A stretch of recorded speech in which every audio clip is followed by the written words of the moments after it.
E vamos conversar sobre o segundo episódio da segunda temporada de Euphoria, Out of a Touch, que é um episódio que acontece 1 zilhão de coisas praticamente.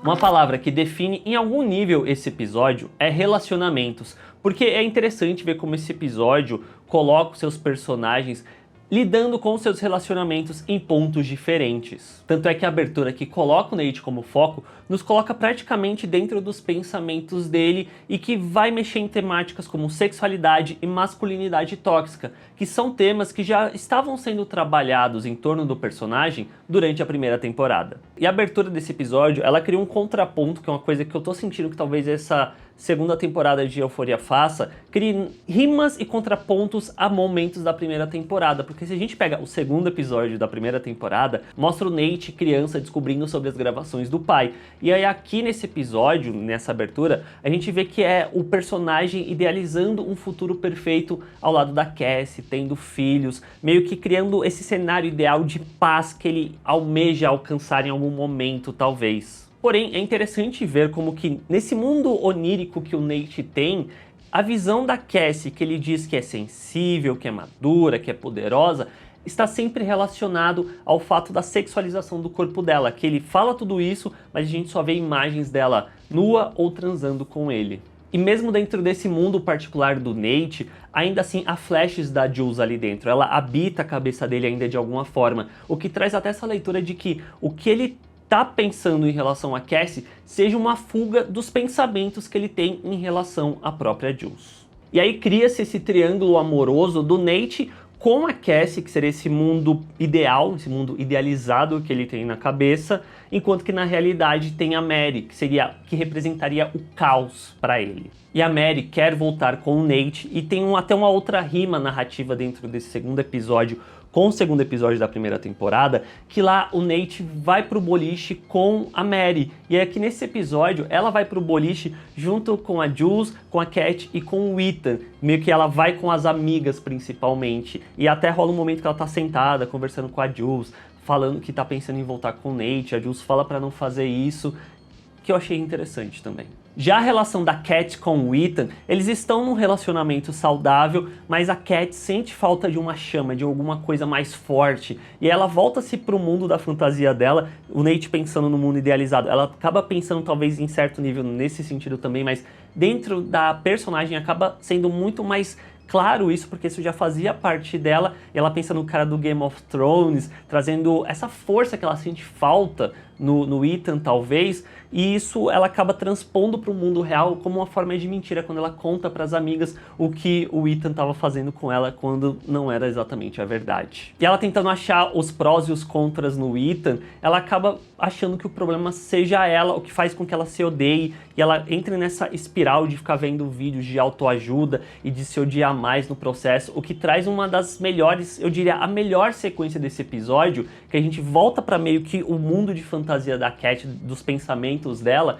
em que aparecem várias influências falando para ela o que fazer, como se portar, que ela tem que ser uma mulher forte, que ela tem que se aceitar, que ela tem que se amar, criando esse grito constante na cabeça dela, que eu acho muito interessante, que é quase como se fosse a representação da internet gritando, querendo expor a sua opinião o tempo todo, talvez até mais do Twitter, enquanto que ninguém exatamente quer ouvir o que o outro tem a dizer. Já no relacionamento da Rue com a Jules, a gente tem a Rue meio que num momento perfeito para ela, tendo tudo aquilo que ela queria. Tendo a Jules de um lado, trazendo esse amor, enquanto que do outro ela acaba tendo talvez um triângulo também com o Elliot, que com ele é a questão das drogas. Então ela consegue dividir essas duas coisas que fazem parte dela, só que em pessoas diferentes. De um lado ela tem a Jules que não vai saber sobre as drogas, criando essa mentira em torno disso, para não ser julgada, talvez para não perder a Jules no processo, e do outro lado ela tem essa questão das drogas com o Elliot, só que isso você sente que acaba machucando a Jules também,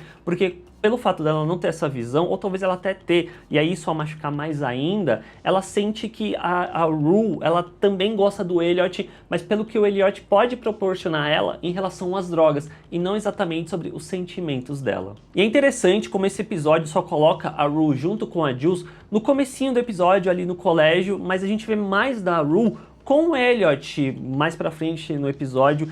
tendo toda essa questão, eu diria até que de um aconchego dentro da casa do Elliot, com as cores quentes, o que cria um contraste com a casa da Jules, que você vê que ela tá sozinha. Eles usam cores frias naquele momento para mostrar meio que esse lugar não tão feliz que ela se encontra, enquanto que a Jules está num lugar feliz para ela. E talvez uma forma de demonstrar também esse peso que as drogas têm na vida da Rue ali quando ela tá junto com o Elliot. Quando ele pergunta para ela, existe um sentimento maior que o amor, e a Rue diz a perda. E talvez seja uma jornada para a Rue durante essa segunda temporada, dela ter que lidar com esse amor e tentar lutar, não querer pensar na perda, mas isso talvez acabe se tornando inevitável em relação a Jules, pelo fato do caminho que ela tá trilhando ao lado do Elliot. E por fim, a gente tem a Lexi, que continua ganhando mais espaço. Eu tô gostando bastante disso e desse possível relacionamento que pode surgir entre ela e o Fesco, dela querer deixar de lado esse medo, essa passividade pra ir falar com ele,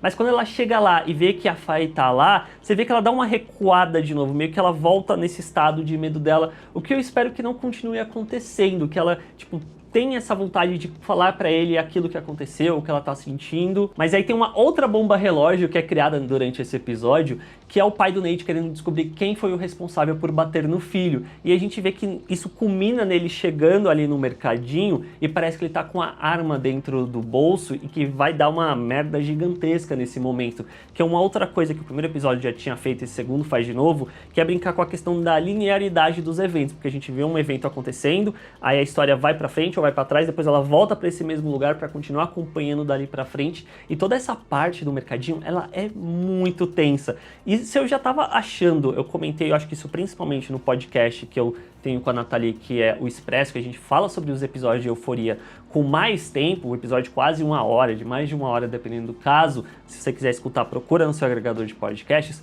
Eu tenho a impressão de que talvez até o final da temporada o Fesco venha morrer. O que nos leva ao final do episódio do pai do Nate indo querer conversar com ele para descobrir por que um traficante bateu nele. E aí o Nate, ele cria-se toda essa manipulação para meio que inverter a questão do poder da relação entre os dois, dessa dinâmica do pai com o filho. Porque antes ficava muito o pai tendo o poder e talvez de certa forma até controlando mesmo o que o Nate deveria ou não fazer. E agora o Nate tendo essa informação da fita do pai, do CD do pai que sumiu, ele muda essa dinâmica, porque agora o pai fica meio que refém do que ele pode fazer. E aí aguardar pra ver o que vai acontecer daqui pro final da temporada. Você curtiu esse episódio de Euforia? Deixa aí nos comentários, vamos conversar sobre ele. Assine o canal, deixa um joinha e a gente se vê na próxima. Tchau!